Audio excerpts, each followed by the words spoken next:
Good morning. I was invited to speak on this stage at the 2013 summit about the opportunity to accelerate the development of the food and beverage industry in our state. And a lot's changed, obviously, in the last 9 years. Among those changes is I started out that 2013 speech by apologizing for not bringing any ice cream. I'm happy to report we have rectified that situation, and we've got a Tillamook ice cream social.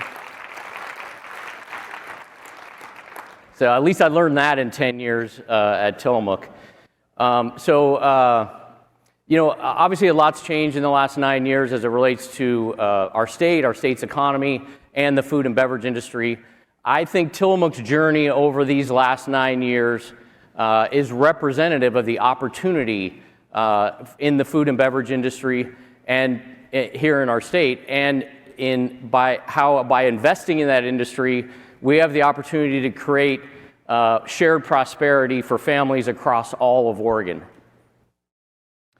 In 2013, I felt like I was sort of introducing Tillamook in a way. I mean, of course, we all have probably visited our visitor center on the coast, but many didn't know so much about the business. At the time, we were the #1 food and beverage brand in the Pacific Northwest. We were generating about $600 million in annual revenue, had around 600 jobs. Most of our sales were in the Pacific Northwest, although we had aspirations to grow beyond that. Today, Tillamook is a national brand. This year we'll do about $1.2 billion in revenue.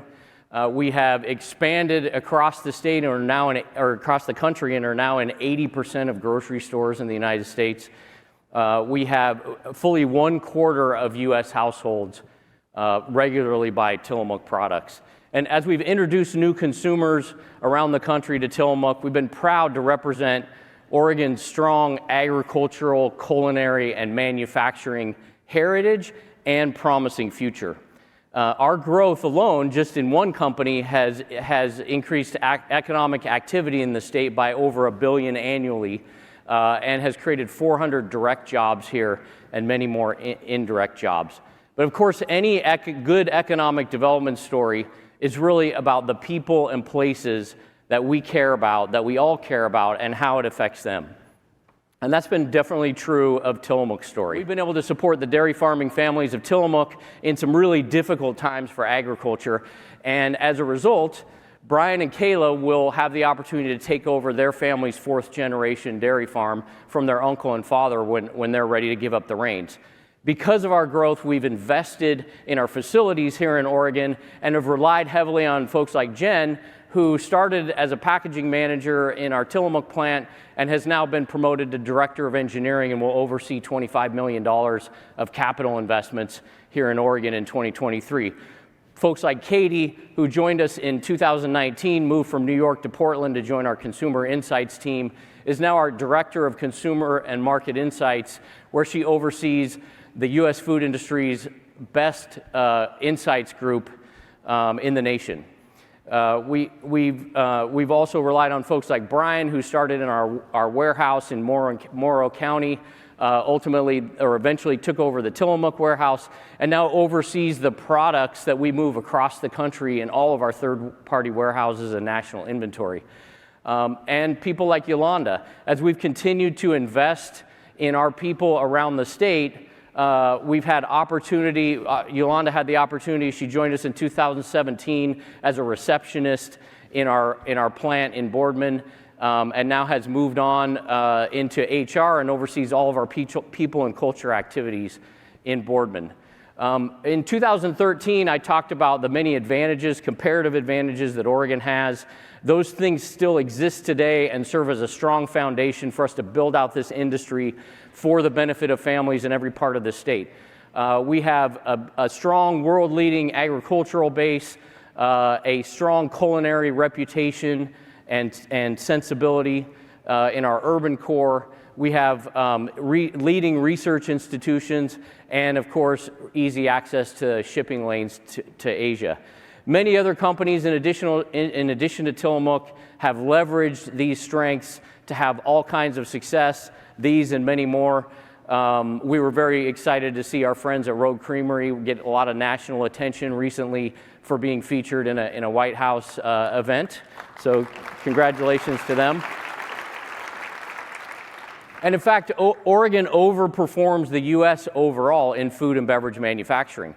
Our jobs growth in the industry has far outpaced the nation, and food and beverage indexes is one of our highest manufacturing sectors, both in terms of jobs and GDP.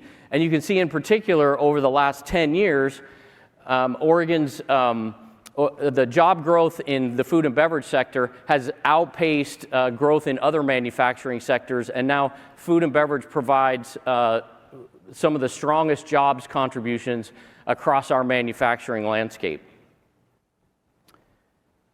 And the reason that we focus on economic development so much in these kinds of forums is that,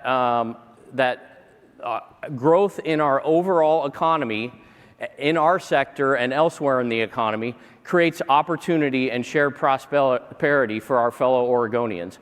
As Senator Merkley said, without a strong manufacturing base, you don't have a middle class.